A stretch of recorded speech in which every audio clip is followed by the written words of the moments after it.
প্রশ্ন, কবিগুরু রবীন্দ্রনাথ ঠাকুর।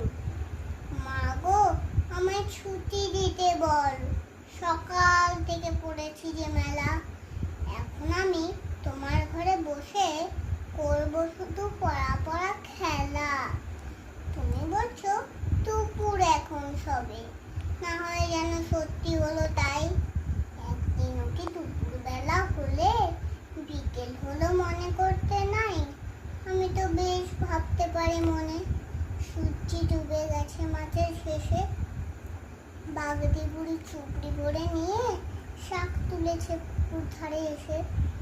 আদার হলো মাদার গাছের তলা, কালি হয়ে এলো দিঘির জল। হাটের থেকে সবাই এলো ফিরে, মাঠের থেকে এলো চাষের দল।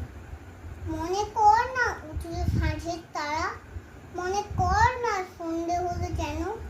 রাতের বেলা দুপুর যদি হয়, দুপুর বেলার